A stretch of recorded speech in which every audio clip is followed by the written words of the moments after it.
Oferecimento Astecom, contabilidade, consultoria e treinamentos.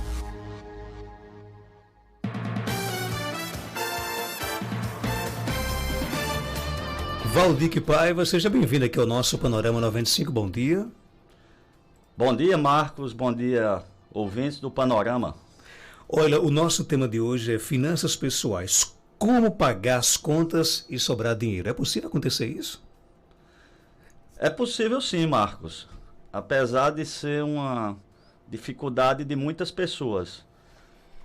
E a gente vai dar dicas hoje no Momento Empreendedor justamente para ver como conseguir realizar, né, essa questão muito difícil na maioria dos casos. Primeira dica é ter um controle. A coisa que você não tem um controle fica difícil de você lidar. E quando eu falo em controle, Marcos, por incrível que pareça, muitas pessoas não sabem quanto ganham e quanto gastam. E aí isso é o descontrole, né, financeiro. E aí o ponto principal de iniciar, né, um controle de finanças pessoais é você ter mapeado o que você ganha e o que você gasta, para que justamente você possa condicionar os gastos à receita, né, ao que está entrando todo mês de ganho financeiro daquela pessoa. Então vou citar um exemplo aqui, um assalariado, né, uma pessoa que ganha um salário mínimo.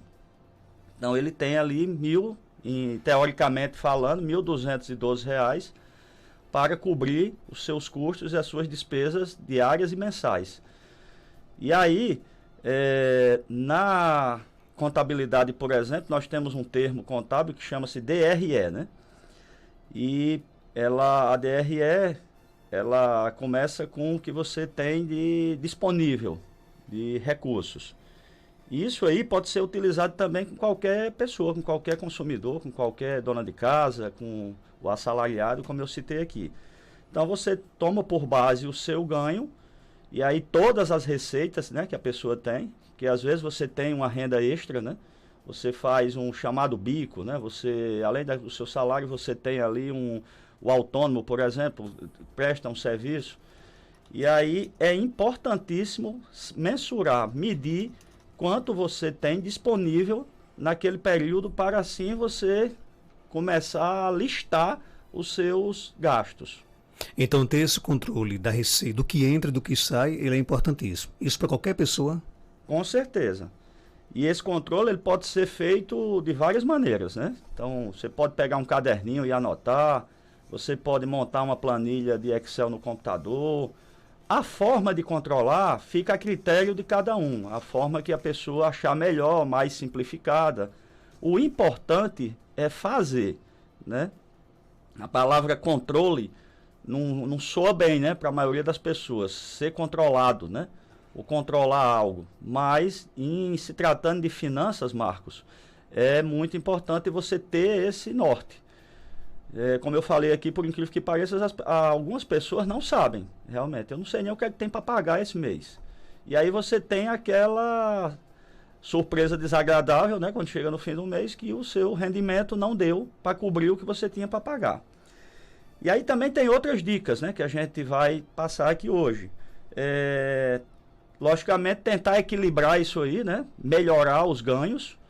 E aí, como é que eu posso melhorar os meus ganhos? Desenvolvendo uma habilidade que você tem muitas vezes, né? Começando a prestar um serviço que existe uma necessidade ali na sua comunidade, na sua cidade, e que você tem habilidade para estar desenvolvendo e oferecendo esse serviço. E aí com isso você vai melhorar o seu ganho, o seu rendimento. E aí, logicamente, do outro lado da balança tem a diminuição das despesas, né? E dos custos. Essas despesas aí você vai classificar. A dica nossa aqui é classificar as despesas. Quais são as mais necessárias, as mais importantes, né? Que aí vem despesa com alimentação, despesas com saúde, entre outras. E aí tentar cortar aquelas os chamados gastos supérfluos, né? Aqueles gastos que você pode estar eliminando. Então, se consegue fazer um controle, sabendo o que entra e o que sai, o que ganha e o que gasta, e fazendo um equilíbrio entre o que você está melhorando um pouco o seu ganho e diminuindo essas despesas, aí a gente consegue essa coisa que parece ser tão difícil, mas pagar as contas e até sobrar dinheiro. Bacana essa dica, porque, vamos lá, controlar, ter ciência de quanto você ganha e de quanto você gasta. Primeira dica. Segunda, classificar despesas. Qual é a prioridade, né, de despesa para mim? E tentar cortar os gastos supérfluos. Já dá para mais ou menos desenhar uma sobra de dinheiro no fim do mês. Sim, Marcos. É claro que existem os imprevistos, né? Todos nós temos imprevistos. Então, você está ali em determinado período, dentro daquele mês, e apareceu, por exemplo, uma viagem que tem que ser feita, né? Uma despesa extra com a educação de um filho, né? Uma questão de saúde que precisou ser coberto ali. Mas, na realidade, eu vou bater muito nessa tecla aqui hoje, no controle. Se você sabe exatamente, você tem um planejamento, né, financeiro, você sabe exatamente o que se passa na sua vida financeira, fica mais fácil de você se prevenir até para os imprevistos. Então, a palavra controle, ela vem junto aí da palavra planejamento e organização. E dentro de finanças, como qualquer outra área, é importante. Até porque vai mexer no bolso, né? Aí dói no bolso. Isso aí. Tem até, Marcos, alguns especialistas, eles colocam percentuais, né? Que percentual eu posso comprometer do meu salário, né? Eu posso gastar quanto, né? Até quanto do meu salário, ou da minha receita, ou da minha renda. Isso é muito relativo, porque vai muito de quanto você ganha, né? E até tem um ditado aí, não muito bacana, popular, que diz que quanto mais ganha, mais gasta, ou tem gente que diz, não tem dinheiro que chegue, né?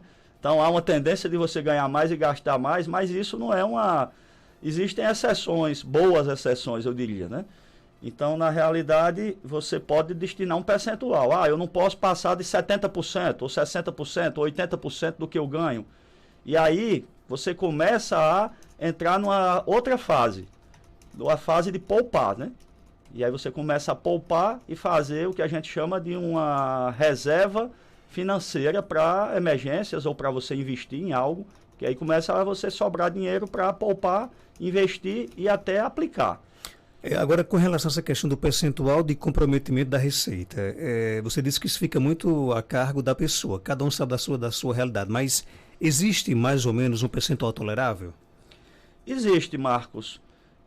Se fala entre 60% e 70%, que aí já é um grau até um pouco elevado de comprometimento. Você está comprometendo mais da metade do que você ganha, né, com as despesas. Então, logicamente que se você compromete 60% ou 70%, vai sobrar 30% ou 40%, né, de algum recurso para você ou gastar com alguma coisa que você quer naquele momento, ou para você guardar, que seria o mais importante, e investir. Ou seja, se eu ganho R$1.000, o ideal seria que eu gastasse apenas, no máximo, 700. Isso, seria o ideal. Se eu passando disso, já começa a acender aquela luzinha vermelha então, já. Eu diria que está do amarelo para o vermelho já, né? Tá certo? E aí tem outras dicas importantes, né, para a gente ir afunilando aqui o nosso tempo, a questão de você buscar, na hora de comprar, buscar descontos, né? É sempre importante. Se você tem um recurso sobrando, e é difícil, né, sobrar, mas às vezes você está ali com dinheiro e quer comprar à vista, né? Então você consegue ter um desconto. Então sempre buscar desconto, principalmente, claro, nas compras à vista. Dentro de cortar despesas, Marcos, tem algumas despesas que são os fantasmas, né? Elas estão ali meio embutidas e meio disfarçadas, meio invisíveis até. E a gente não percebe, mas é importante as pessoas fazerem aí uma varredura, né? Olhar que por exemplo, taxas bancárias, vai estar lá descontada no seu extrato e você nem percebe. E às vezes o banco está descontando aquilo e você precisa ir lá, né? Isso aqui não é um desconto legal, não é uma coisa. Então você pode... telefonia, muitas vezes você chega, recebe, né? As pessoas recebem, a gente recebe no nosso telefone, o seu plano foi renovado, o seu contrato não sei o quê. Então aquilo ali gera uma despesa, né? Assinaturas, tem muitas assinaturas que a gente assina e de repente não está nem usando aquilo. Então são pequenas despesas que no contexto geral, quando você soma tudo aquilo, vai dar um gasto razoável no mês. A ouvinte pergunta aqui, e para quem não tem renda fixa, é autônomo, como é que faz esse controle? Também é possível fazer, sendo que precisa de um pouco mais de atenção. Por quê? Porque o autônomo, ele não tem como ela falou aí, não tem uma renda fixa. Então, naquele mês eu posso ter ganhado 2.000, no outro mês 500, no outro mês 1.000. E aí, a questão da despesa é o que vai, dos gastos, é o que vai nortear esse controle do autônomo. Assim como de todas as pessoas. Mas como o autônomo ele não tem uma renda fixa, não sabe aquele valor que vai estar entrando todo mês, então aí esse controle precisa ser mais rigoroso ainda.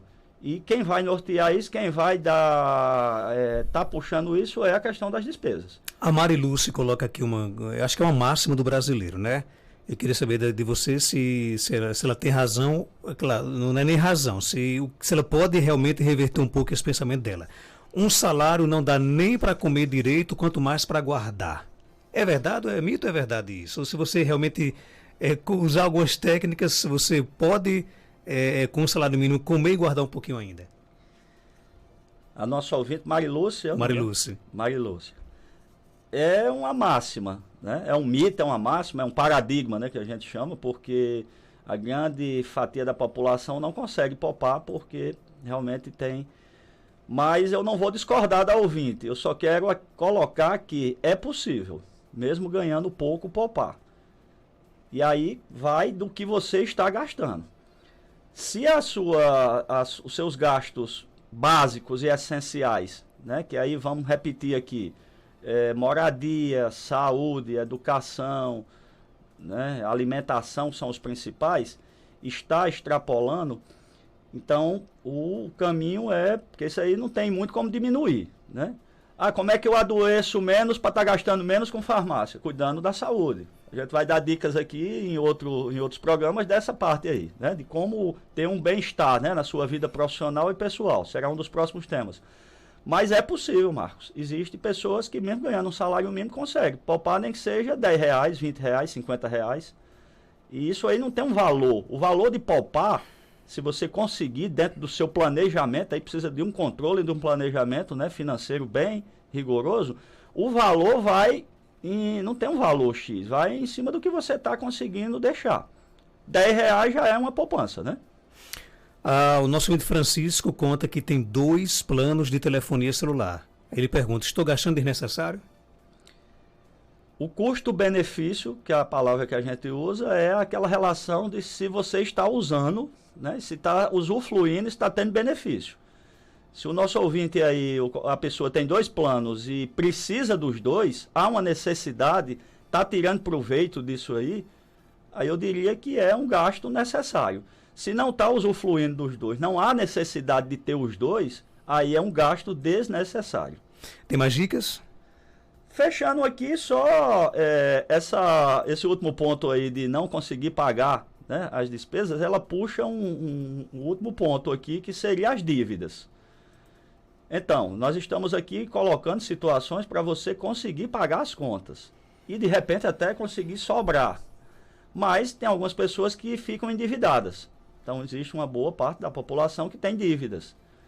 E como fazer com essas dívidas? Só para fechar, eu vou priorizar as dívidas e negociar, renegociar. Então, o que é priorizar? Aquela dívida está muito antiga. Eu estou pagando juros. Eu estou sendo pressionado. Aquilo não está me fazendo bem. Então, é uma prioridade você tentar pagar logo essa, né? Quando a gente não tem o dinheiro suficiente para pagar todas as dívidas que já estão vencidas, aí o caminho é renegociar. Se for com alguém que você possa, né? Eu falei aqui de telefonia, falei de cartão de crédito, falei de uma série de coisas, aí você pode e deve buscar a renegociação. E sempre tem um caminho, Marcos e os ouvintes, para essa renegociação você ter até benefícios. Então a dica aqui fica, quando já está endividado, procurar sempre a renegociação. Não deixar isso virar uma bola de neve e crescer muito essa dívida. O nosso ouvinte Lúcio está aqui sugerindo que você, nas outras participações, falem sobre essa questão de como controlar os gastos com cartão de crédito, principalmente quando se paga, por exemplo, o pagamento mínimo, né?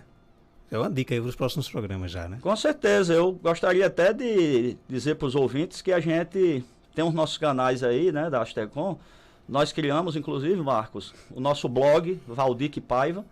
Desde a semana, já tem uma semana que a gente colocou no ar, os ouvintes podem acessar o blog, blog.valdirpaiva, tem o blog, né? Você pode até na ferramenta de pesquisa já aparece o blog e também o Instagram do blog Valdir Paiva. E lá a gente está colocando, inclusive essas entrevistas estão sendo publicadas, você deixa aí no YouTube, né, do programa, mas a gente está colocando no blog também e através dos canais lá da Astecom. Mas com certeza é muito importante o ouvinte estar sugerindo os temas. Nós já vamos colocar o próximo tema da próxima semana aqui, mas esse tema aí realmente de finanças cabe desdobramentos. Cartão de crédito, por exemplo, é um vilão muito grande dentro das finanças. Por quê? Porque a taxa de juros é alta, a gente fica meio tentado, né, a gastar no cartão de crédito, aquela parcela mínima aí, mas realmente precisa ter alguns cuidados e pode ser um dos temas para os próximos. Ok, Valdir, obrigado pela sua participação. A gente lhe encontra em Caicó, aqui na Astecom, não é isso? Isso, nós assinamos a contabilidade pela Astecom, nosso escritório, Olegário Vale, né, no centro de Caicó, e outro escritório em Natal e São João do Sabugi. Para a próxima quinta, Marcos, o tema será como administrar bem o seu tempo. Então nós vamos falar de administração do tempo, que é outro problema. Terminei o dia hoje, não fiz nada. Né? O dia foi curto. Foi curto, exatamente.